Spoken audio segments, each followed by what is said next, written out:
Hi everyone, this is Sophia Benuente-Sayani, Cisneros Scholars Class of 27, and I'm joined today by Professor Manuel Cuellar. Professor Manuel Cuellar focuses on Mexican literacy and cultural studies with an emphasis on race, gender, and sexuality. His research engages questions of performance, especially as they concern dance, indigeneity, and Afro-Mestizo imageries in Mexico, combining ethnographic fieldwork, archival research, and studies of contemporary and classical Nahuatl, Mexico's most widely spoken and written indigenous language. Another area of related interest, reflected explicitly in his teaching and ongoing research, is US Latina, Latino, and Latinx studies with a focus on community engaged learning. For almost 30 years, Dr. Cuellar has been a practitioner of Mexican folklorico dance. As an instructor and performer, he is currently part of DC's Corazon Folklorico Dance Company. He is the author of Choreographing Mexico, Festive Performances and Dancing Histories of a Nation, which studies how written, photographic, cinematographic, and choreographic renderings of a festive Mexico highlight the role that dance has played in the processes of citizen formation and national belonging, from the late Porfirian regime to the immediate post-revolutionary era. And we're going to be breaking down all of this with you today. Professor Cuellar, thank you so much for your time today. Thank you so much, Sophia, for the invitation to share a little bit about my research project with you. Perfect, great. Happy to have you. So we're going to start off with our first question, and that is, from your own experiences, can you please elaborate on what the relationship between folklorico and queerness looks like for you or those around you? Of course, thank you for this question. I think of queerness as a methodology, right? For the purposes of my research, I used it to attend to the gaps and silences that exist within the archive of Mexican nationalism and how we think of the construction of a sense of Mexicanness, right? Of Mexicanidad, this interplay between nation and identity. And I wanted to understand the role of the lived experience, right? In the case of Mexico, muralism, for instance, has been studied, very thoroughly studied, and its impact, or the role that Mexican film played in the construction of a sense of belonging and national identity. But as someone who grew up in northern Mexico, I wanted to understand the role that dance played in this construction of a sense of belonging and national identity, or Mexicanidad. And queerness has helped me go back to this national archive and look for places where dance and ephemeral art is registered and recorded. And in order to do that, I had to tap into my own lived experience, Sophia, as a dancer myself and as a choreographer, to imagine what it would have been like to look at these performances of Mexican dances and the impact that they still continue to have in Mexico and its diaspora in the United States. So queerness as a methodology on the one hand. On the other hand, dance helps us understand how we perform race, ethnicity, gender, and sexuality. If we understand gender as a performance, then certainly dance becomes a very productive space or site to think about how gender is performed. My sense of being of masculinity was in fact rehearsed and performed when I dance, as it is, right now when I'm talking to you, right? And I think that dance becomes a very productive place to illuminate these contradictory traditions of gender and sexuality. And that's how I also think of queerness. Of course, I also think of queerness, when you see performances with queer subjects being the protagonist of a dance, right? When you have, for instance, we have a production in Corazon Folklorico exploring the legacy of Frida Kahlo, and there were queer moments. It's staged, and I think those are very important too. But I think of queerness in more expansive terms, right? To understand these constructions of how Mexicanidad, the sense of lo mexicano, is imagined and represented, as you can see with a beautiful portrait of a Yucatecan dancer in my back. Yeah. Yeah, no, that's a phenomenal answer. I also dance folklorico, and it was something I picked up when I got here at GW, and I definitely agree with everything that you're expressing. And speaking of which, you speak of folklorico being this relational infrastructure both right now and in your book. And so, in light of a polarized political landscape ahead of the 2024 elections, how can Mexican dance bridge current social divides, in your opinion?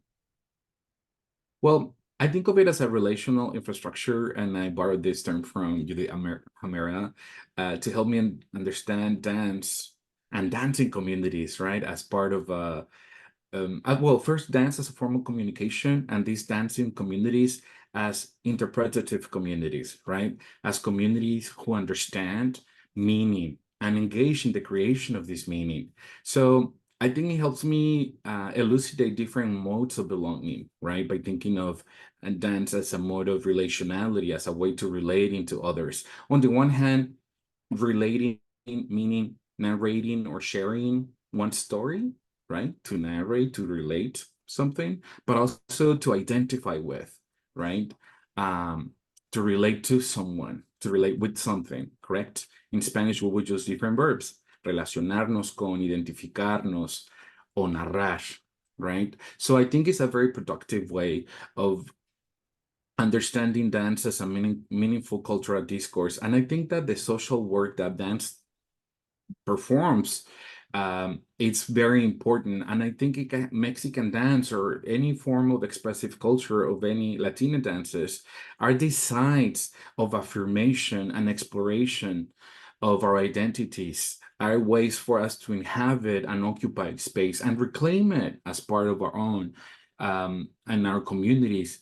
And that's why I think of them as a world, or these expressive forms as world-making practices where knowledge is produced and transmitted. And I think that if we take seriously that premise that these are world-making practices that generate meaning and knowledge, we can we can start establishing different kinds of collaborations. We can start interpolating or inviting others to relate to us, to relate with our stories, right? And or to our stories. And I think that that's a different way that is not necessarily verbal, right? Of creating and transmitting meaning. And I think that when Latinidad oftentimes is thought of as an excess, right? Or sometimes Latinidad is confined, I think it's important to think about the role of movement, and dance moves us to do something. And I think that we need to take that seriously in order to find points of encounter, right? Yeah, really, really insightful. Thank you so much for that response. And now, in the epilogue of your book, you write about the Punjabi Mexican community in Southern California, which interested me personally because I have roots in both Central America and South Asia. So, do you have any other experiences in which folklorico has crossed cultures in this manner? I have, I want to share three instances of that with you, especially as a spectator, because, I've been talking about as a dancer and a choreographer myself and as a researcher, right? But I want to share my experience of being someone in the audience. Um, in the mid 2000s, I was in Southern California at Cal State LA, the Performance Center of Cal State LA in Los Angeles, and I had this wonderful opportunity to witness and experience rather the production by Danza Floricanto, directed by Gema Sandoval, and a Filipino dance company exploring the interconnection between Mexico and the Philippines, right? Through La Nao de China, what it was known as that. I exchange commercial, cultural exchange between the Philippines and Mexico in colonial times, and the impact that it had, because of the Spanish colonization, but also because of the richness and diversity of the Philippines, as a complex site of different groups and expressions, right? And Mexico's, and especially when you think about the uniqueness of that performance in a place like LA, where you have the largest Mexican diaspora and Filipinx diaspora in the same place, right? And I think it was a wonderful homage to see how communities had been in contact way before our times, right? And recently, I witnessed last year this beautiful work by Vanessa Sanchez's group La Mezcla that combines son jarocho and tap dance with jazz music. And I experienced this beautiful production called Pachuquismo, it was a historical tracing of the role that Pachuca, Chicana women, empowered, politicized women had, and she rendered uh, this history through a combination of US Southern tunes and modes of expression. Think about tap dancing and the influence of the African American community, and think about the Afro diasporic expression of son jarocho and fandango, right? So you will have both the music and the dance elements, and to tell the story of Pachucas. And the show Pachuquismo profoundly impacted me, and this in fact something I'll be writing about for our next project, looking at the role of Mexican dance in the United States, to look at its origins since the Chicanx movement, but also to its current manifestations like Pachuquismo. And something that I experienced myself is Afro-Cuban folklore as a folklorical dancer. I'm interested in son danzón, right? And its origins are Cuban, but Afro-Cuban folklore is quite complex, and as a lot of Afro-diasporic expressions relies heavily on improvisation, Sophia. And I'm as a trained folklorical dancer, I'm always used to counts and choreography. So when it comes to improvising, I always struggle, but it's a good reminder to tell my body to let go and just feel the music, which is something hard for someone who's just like 1, 2, 3, 1, 2, 3. But those are, three examples where Mexican folk dancing has been connected with these other expressions from various parts of the world. Yeah, wow. All of these stories are incredible. And you mentioned so many of your friends and family members and teachers and mentors right now, and also in your book that guided you throughout your journey as both an academic and a dancer. So that all said, what's a lesson that you were handed down by any of these individuals or many of these individuals that you would like to share? Well, in the folklorical world, in the dance world, we're always going to have practice makes perfect, right? But more than anything, it's an invitation to make mistakes and to fail. To become a dancer, you need to rehearse. So this means trial and error, but this means to embrace your failures and your mistakes and learn from them. But because we're going to have to, it's about placing and putting your body on the line. And I think that's something that is very valuable, especially in a time where a lot of our encounters like this one take place virtually, right? And I think that um, if COVID left us, well, COVID left us with many important lessons, but one of them being the importance of sharing space, in person, of these bodies coming together to produce meaning. So I think that I appreciate more so now after COVID the importance of creating community by experiencing something together, by rehearsing, meaning by failing and making mistakes and learning a lot from it together.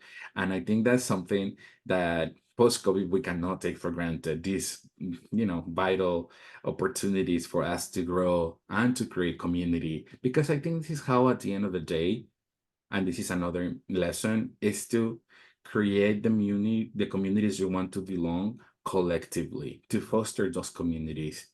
And what better way of fostering a collectivity, a community to which you belong, than sharing that vulnerability, right?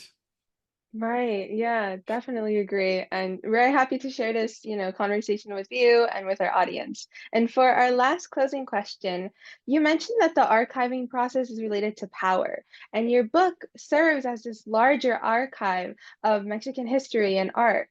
So that said, what impact do you hope that your book will have in larger conversations on these topics? My sincere hope, even though it's a book about dance and ephemeral arts, is to expand what we validate as legitimate and even legible forms of expression and meaning making practices, right? For me, a central question is to ask what kind of knowledge is produced through the body, and what kind of knowledge is produced and what kind of knowledge circulates non-verbally, especially as someone who received a PhD in literary studies, right? So literature, think about the written, right? And how the West, and historically speaking, we've only valued forms of expressions that are written, right? And these other so-called ephemeral modes of producing and circulating knowledge have always been disdained, right? So I wanted to prioritize a mode of knowledge production that places a body at the center. And what better discipline and field than dance? And my work is the beginning of this reflection. And hopefully, on the one hand, to make a claim that, you know, there might be an official use, a hegemonic use of how we use our bodies to express a sense of belonging, in this case of Mexican belonging and nationality. But another thing is how bodies experience that and the kind of meanings that bodies transmit, that, hegemonic or official message, and how the public receives it. And I'm very fascinated by, even if we're talking about official displays of nationalism, the people, the spectators, will respond to such manifestations and stages differently, right? And I'm fascinated by the polyvalent, meanings that come out of those productions. So my book, at the end of the day, is just an attempt to recognize these other forms of expression and these other ways of creating meaning that are more collective and cannot always be contained by the written word. Yeah, well, it's incredible to hear, Professor Cuellar. Really so grateful to be able to sit down and speak to you today. Really looking forward to your next work, and all the research that you have done is just so incredible and inspiring, and I know that our audience will agree. Definitely looking forward to having more conversations like this one. Again, thank you so much for your time today. Muchas gracias. Muchas gracias, Sophia. What a pleasure to talk to you today.